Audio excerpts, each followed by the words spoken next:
नमस्कार साथियों। दोस्तों, मैं सचिन बत्रा, उगता सूरज फाउंडेशन ट्रस्ट, जो गवर्नमेंट रजिस्टर्ड है 910 नंबर। अभी पिछले कई दिनों से दोस्तों ये शिकायत हमें सुनने को आ रही थी कि कोरोना में अगर ऐसी आपदा में अगर कोई एरिया कंटेमिनेट जोन हो जाता है तो उसको जो कंटेमिनेट जोन किया गया है उन पब्लिक को बिल्कुल कोई देख रेख नहीं करता। ना तो अगर कोई वहाँ पे मजबूरी में कोई बेचारा फंस जाता है, ना तो कोई उसको कोई डीएम ऑफिस से कोई रिप्लाई मिलता है, ना जो उसका इन्वेस्टिगेशन ऑफिसर है ना वहाँ से कोई रिप्लाई मिलता है, ना थाना उसकी सुनता है, ना सीडीएमओ जो चीफ डिस्ट्रिक्ट मजिस्ट्रेट ऑफिसर है ना वो कोई सुनवाई करते हैं।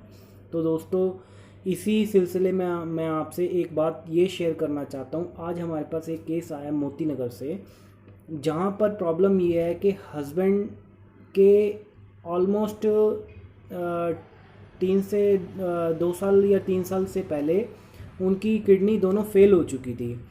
तो उनकी मिसिस ने उनको एक किडनी ट्रांसप्लांट कर रही थी।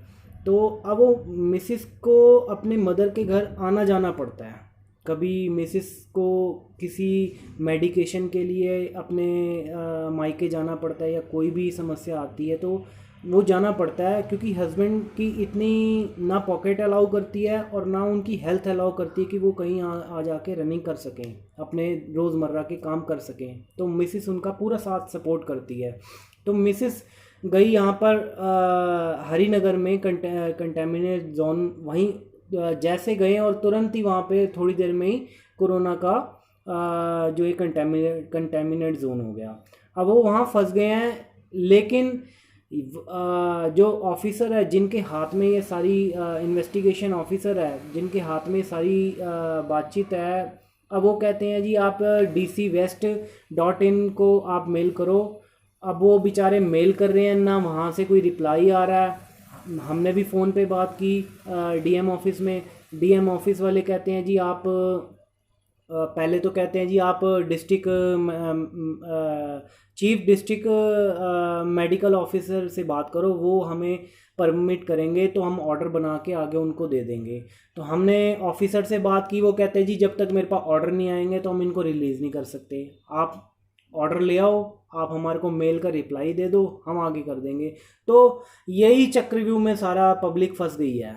अब ना किसी की सुनी जा रही है, ना कोई बात कर रहा है, ना कोई कोई सुनवाई नहीं। हमने 100 नंबर थाने पे भी फ़ोन किया, वो कहते हैं जी हमारे यहाँ पे कोई कोई हम हेल्प ही नहीं कर सकते। थाना भी फेल, डीएम ऑफिस भी फेल, एसडीएम भी फेल, इन्वेस्टिगेशन ऑफिसर भी फेल, सरकार भी फेल, दिल्ली सरकार भी फेल, ना ये जो चीफ डिस्ट्रिक्ट मेडिकल ऑफिसर है ये भी फेल। सब ने हाथ खड़े कर दिए। तो जो बेचारा जो यहाँ पे फंसा हुआ है उसका क्या होगा दोस्तों? मतलब इनको 1 वीक में 2 बार डायलिसिस करवाने पड़ते हैं दोस्तों, 2 बार डायलिसिस।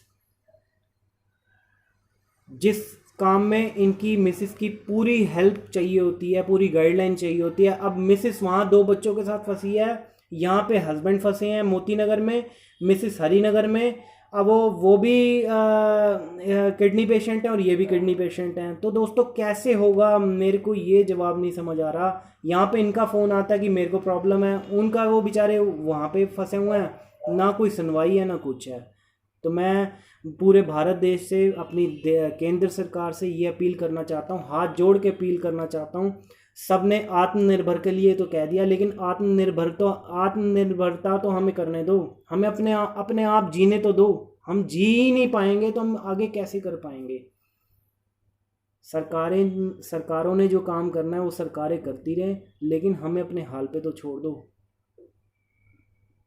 दोस्तों, बड़ी दुख की बात है कि यदि हमारी सुनवाई नहीं होगी।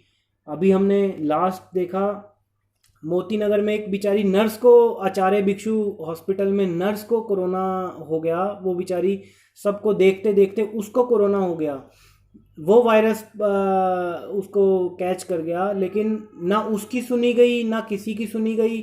वो भी वहाँ पे परेशान है, ना कोई कोई खाना पूछता है ना कुछ पूछता है। और यहाँ पे सिस्टम सारा फेल हुआ पड़ा है। दिल्ली सरकार फेल हो गई है, सबने हाथ खड़े कर दिए हैं। ना कोई विधायक सुनने को तैयार है, ना कोई पार्षद, ना कोई एमएलए, ना कोई। पूरे इंडिया ही इस टाइम फेल के कगार पे है। मैं ये नहीं समझता कि कहीं ना कहीं कोई ना कोई तो मदद आएगी। ये तो सरकारी कल में चलनी है कि जी हमें रिलीज़ करना है, हमें रिलीज़ करवा दो, हम इतना ही चाहते हैं हाथ जोड़ के। Thank you. जय हिंद, जय भारत, धन्यवाद।